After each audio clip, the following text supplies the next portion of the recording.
One of the most valuable things you can do to care for your equipment is the daily walk-around. So let's look at what you'll inspect when it comes to fluids and filters.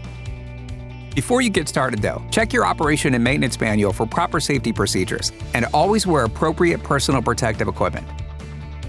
Your walk-around begins even from a distance as you approach the machine. See if anything out of the ordinary catches your eye. Look for fluids on the ground, because this could tell you something is leaking. Now, make your way around the machine, starting with the undercarriage. Check that seals look good and that you're not losing any oil. And if applicable for your equipment, make sure the rollers are full of oil. Also check that the bolts on both final drives are secure. If your recirculating or fresh air cabin filter is dirty, replace it. Most CAT equipment is equipped with an engine air filter indicator that tells you when to replace the filter. If your indicator is in the cab, you'll see a gauge or pop-up notification on your monitor. If you have a mechanical indicator instead, you'll find that near the engine air filter.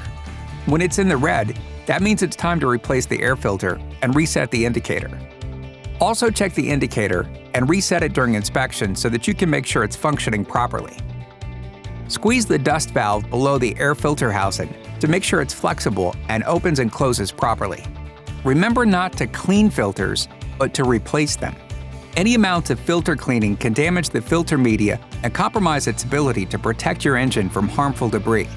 Even filter damage that is too small to see can allow contaminants to bypass your filter, and this causes wear and significant performance loss to your engine over time. Look for leaks or corrosion on batteries. Top off wiper fluid if needed, and clean out any excess debris. All fluid fills and SOS services fluid analysis ports should have caps. Look for any blockage, fluid leaks, and punctures in the cooler units and fins, and check the coolant level and add more if it's low. In the back of the machine, inspect the wheel motors for leaks. In the hydraulic pump compartment, check all your hoses, connections, and fittings. Drain the fuel water separator into an appropriate container and look for any leaks around filters and lines. Check the hydraulic fill sight gauge. To check hydraulic oil level, first make sure the stick and boom are positioned correctly. Check the hydraulic temperature, and then look on the sight gauge for the level. Feel that the diesel exhaust fluid cap and fuel cap are secure.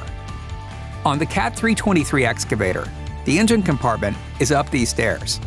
Here, you'll check the engine oil level and add more if needed. At the base of the excavator's boom is the swing drive, so check that oil level too. Visually inspect the back of the boom, hard lines, fittings, and hoses for any signs of leaks or damage. For more information and support, contact your CAT dealer, and always check your operation and maintenance manual for specific instruction and safety procedures.